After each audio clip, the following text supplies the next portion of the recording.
வணக்கம் நண்பர்களே. நாம் இன்றைக்கி இந்த வீடியோவில் என்ன ஒரு முக்கியமான விஷயத்தை பற்றி தெரிஞ்சுக்க போகிறோம் அப்படின்னு சொல்லிட்டு பார்த்தீங்கன்னா, விஜய் டிவியில் ஒளிபரப்பாகி வர சூப்பர் சிங்கர் மாதிரியே ஜீ தமிழில் ஒளிபரப்பாகி வர சரிகமபாக்கும் நல்ல ஒரு ஃபேன் பேஸ் இருக்கிறது அப்படிங்கிறது நமக்கு நல்லாவே தெரியும்.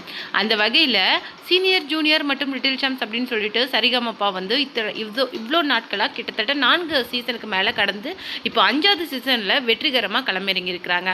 இந்த Sa Re Ga Ma Pa little champs junior season 5ல் பார்ட்டிசிபேட் பண்ணுற எல்லா கிட்ஸுமே ரொம்ப சூப்பராக, அதாவது இது வரைக்கும் இல்லாத அளவுக்கு கிட்ஸ் ரொம்ப எனர்ஜெட்டிக்காகவும் எந்துவாகவும் செம்மையாக பெர்ஃபார்ம் பண்ணிட்டு வராங்க.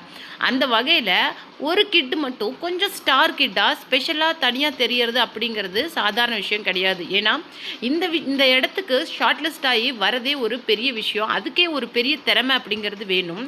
அந்த பட்சத்தில் ஒரு பின்னணி எதுவுமே இல்லாமல், ஃபேமிலி பேக்ரவுண்ட் பெருசாக இல்லாமல், சிங்கிங் பேக்ரவுண்ட் அப்படிங்கிறது பெருசாக இல்லாமல், ஒரு ரிமோட் வில்லேஜ்லேருந்து ஒரு குழந்தை, அதுவும் கவர்மெண்ட் ஸ்கூலில் படிச்சுட்டு அங்கேருந்து இந்த நடந்த ஒரு விஷயத்தில் இந்த போட்டியில் செலக்ட் ஆகி இந்த சரிகமபா மேடையை அலங்கரிக்கிறது அப்படிங்கிறது ஒரு சாதாரண விஷயம் கிடையாது.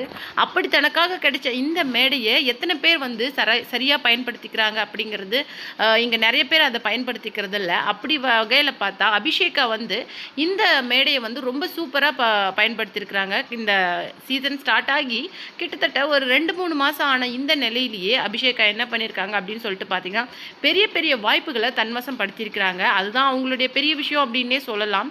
ஏன்னா இப்போ லாஸ்ட்டாக வந்த எல்லா ஜட்ஜஸாக இருக்கட்டும், இல்லை கண்டஸ்டன்ஸாக இருக்கட்டும், எல்லாருமே இந்த கண்டஸ்டன்ஸ் அபிஷேகா மேலே அவ்வளோ ஒரு பிளெஸ்ஸிங்ஸையும் பாசிட்டிவும் கொடுத்துட்டு போயிருக்காங்க.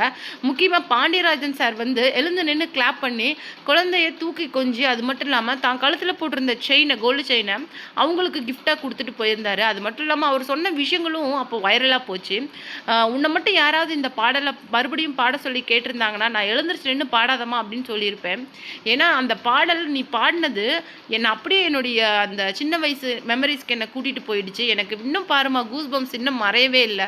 அவ்வளோ எனக்கு இன்னும் அந்த இதுலேருந்து நான் வெளியில் வரல உன் வாய்ஸ்லேருந்து அப்படிங்கிற மாதிரி ரொம்பவும் அந்த விஷயத்தை பற்றி அவ்வளோ உணர்ச்சிபூர்வமாக பேசின விஷயங்கள் சோஷியல் மீடியாவில் ரொம்ப வைரலாக போச்சு. அதுக்கப்புறம் தான் வந்து இந்த விஷயத்துக்காக தனுஷாரே வந்து கண்டிப்பாக இந்த மாதிரி அடுத்த ஒரு வாய்ப்புக்கு உன்னை நான் கண்டிப்பாக கூப்பிடுவேன் அபிஷேகா அப்படின்னு சொல்லிட்டு அவரும் ப்ராமிஸ் கொடுத்துருந்தாரு. அது மட்டும் இல்லாமல் விஜய் ஆண்டனி சாரும் நிறைய தன்னுடைய அடுத்த கான்சர்ட்டில் அந்த சாங்கோட கிட்ஸ் வெர்ஷனை விஜயோட பையனான ஜேசன் விஜய் தான் அதோடைய கிட்ஸ் வெர்ஷனை பாடியிருந்தார்.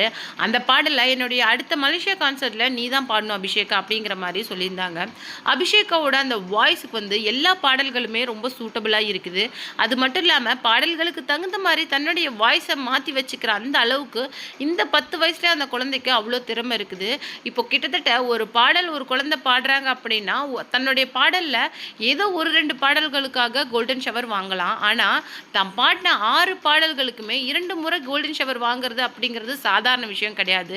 ஜட்ஜஸை என்ன சொல்கிறாங்க அப்படின்னு சொல்லிட்டு பார்த்தீங்கன்னா, அபிஷேகாவோட எந்த பாடல்லையுமே எங்களால் ஒரு சின்ன தப்பு கூட கண்டுபிடிக்க முடியல, அதுதான் அவளுடைய இவ்வளோ பெரிய சீக்ரெட்டுக்கு காரணம் அப்படிங்கிற மாதிரி சொல்லியிருந்தாங்க. இந்த வீடியோவில் நம்ம என்ன ஒரு முக்கியமான விஷயத்தை பார்க்க போகிறோம் அப்படின்னு சொல்லிட்டு பார்த்தீங்கன்னா, அபிஷேகாவோட பார்ட்டி வந்து அந்த டெடிகேஷன் ரவுண்டில் பண்ண அந்த ஃபன் விஷயங்களை தான் நாம் இப்போ பார்க்க போகிறோம். வீடியோக்குள்ளே போகிறதுக்கு முன்னாடி நீங்கள் சிபி ட்ரெண்டிங் புதியவராக இருந்தால் மறக்காமல் சிபி ட்ரெண்டிங்கை சப்ஸ்கிரைப் பண்ணி ஃபாலோ பண்ணிக்கோங்க. வாங்க வீடியோக்குள்ளே போகலாம். இந்த வீடியோவில் ஒரு முக்கியமான விஷயம் என்ன அப்படின்னு சொல்லிட்டு பார்த்தீங்கன்னா, அபிஷேகாவோட பாட்டி வந்து டெடிகேஷன் ரவுண்டுக்கு முன்னாடியே ஜட்ஜஸ் கிட்ட நான் பாட்டு பாடுவேன், நீங்கள் எனக்கும் கண்டிப்பாக கோல்டன் ஷவர் கொடுக்கணும் அப்படிங்கிற மாதிரி ரொம்ப ஃபன்னாக பேசியிருப்பாங்க.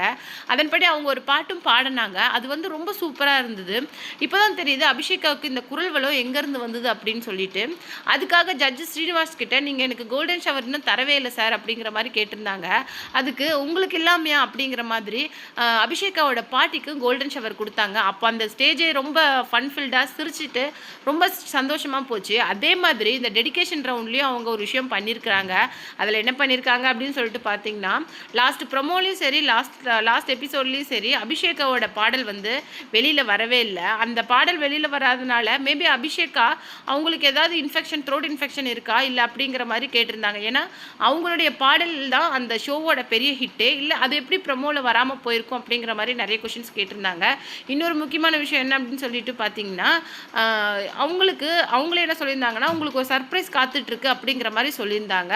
ஸோ அப்படின்னா இதில் 2 விஷயம் தான் இருக்கணும். ஒன்று, அபிஷேகாவுக்கு த்ரோட் இன்ஃபெக்ஷன், அதனால் இந்த டெடிகேஷன் ரவுண்டில் அவங்க பாடாமல் இருந்திருக்கணும். இல்லை இன்னொரு விஷயம் என்ன அப்படின்னு சொல்லிட்டு பார்த்தீங்கன்னா, அபிஷேகா பாடின பாடலை அதாவது ஜீ தமிழ் வந்து ஹைட் பண்ணி வச்சுருக்கணும். இது 2 விஷயம் தான் இருக்குது.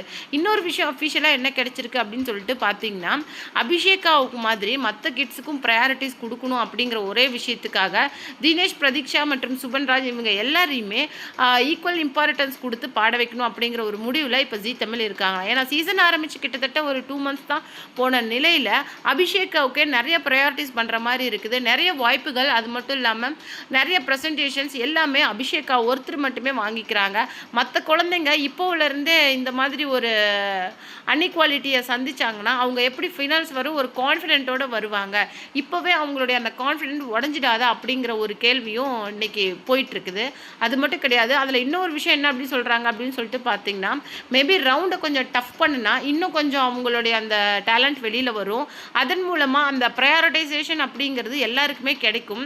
எல்லா குழந்தைங்களுக்கும் ஈக்குவல் ப்ரையாரிட்டி கிடைச்சா வாய்ப்புகளும் சரி, அவங்களுக்கான அந்த அங்கீகாரமும் சரி ஈக்குவலாக கிடைக்கும் அப்படிங்கிற மாதிரி ஒரு விஷயத்துக்கு இன்றைக்கி ஜீ தமிழ் முடிவு பண்ணியிருக்காங்க. ஸோ அதன்படி இந்த டெடிகேஷன் ரவுண்டு ஒரு எமோஷ்னல் ரவுண்டாக எல்லாருக்குமே ஆயிடுச்சு. ஏன்னா ஒவ்வொருத்தருமே தன்னுடைய ஃபேமிலி, ஃப்ரெண்ட்ஸ், அது மட்டும் இல்லாமல் தாத்தா, பாட்டி, அப்பா, அம்மா, விட்டு போன சொந்தங்கள், அந்த மாதிரி நிறைய பேருக்காக அந்த பாட்டை டெடிகேட் பண்ணி பாடியிருந்தாங்க. அவங்க முடித்த உடனே அந்த சொந்தங்கள் ஸ்ட்ரைட்டாகவே வந்து அவங்களுக்கு நிறைய கிஃப்ட் கொடுக்கறதும், மற்றபடி வீடியோ காலில் அங்கேருந்தே அவங்கள வெளிநாட்டில் இருக்கிறவங்கள சந்திக்கிறதும், இந்த மாதிரி நிறைய ரொம்ப எமோஷ்னலாக மொமெண்ட்ஸ் எல்லாம் நடந்தது. இது எல்லாருக்குமே பார்க்குறதுக்கே ரொம்ப கண் கலங்குற மாதிரி இருந்தது. அந்த வகையில் அபிஷேகாவுக்கு அந்த மாதிரி யாரும் இல்லை அப்படிங்கிற பட்சத்தில் அவங்களுக்கு கிஃப்ட் கொடுக்கணும் அப்படின்னு சொல்லிட்டு ஜட்ஜஸே போட்டி போட்டு ஒவ்வொருத்தர் நீ அப்படிங்கிற மாதிரி பெரிய பெரிய கிஃப்ட்டை வந்து ப்ரெசென்ட் பண்ணியிருந்தாங்க. ஸ்ரீனிமா சாராக இருக்கட்டும், சைந்தவி மேமாக இருக்கட்டும், ஸ்வேதா மோகனாக இருக்கட்டும், அவங்க கொடுத்த எல்லா கிஃப்ட்டுமே வந்து ரொம்ப எக்ஸ்பென்சிவாக இருந்தது. அது மட்டும் கிடையாது, இப்போவே வந்து கிட்டத்தட்ட 2-3 வாய்ப்புகள் வந்து அபிஷேகா கைவசம் இருக்குது.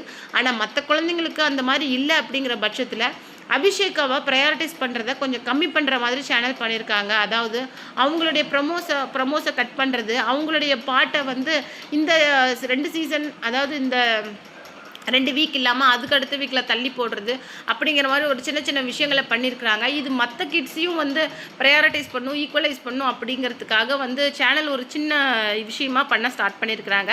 இது சரியாக தப்பா அப்படின்னு சொல்லிட்டு நீங்கள் சொல்லுங்கள். அது மட்டும் இல்லாமல் எப்படி பார்த்தாலும் அந்த ரவுண்டை டஃப் பண்ணுறது அப்படின்னு சொல்லிட்டு எந்த மாதிரி ட்ரிக்ஸை வந்து சேனல் யூஸ் பண்ணனாலுமே திறமை அப்படிங்கிறது ஆற்று தண்ணி மாதிரி எங்கே இருக்குதோ அது வந்து கடலை போய் சேர்ந்துடும். அது மாதிரி யாருக்கு வந்து திறமைங்கிறது ஜாஸ்தியாக இருக்கோ அது எவ்வளோ தடை போட்டாலும் அவங்களுடைய அந்த டெஸ்டினேஷன் அப்படிங்கிறது அது ரீச் ஆகிடும். ஸோ அதில் எந்த பிரச்சனையுமே கிடையாது.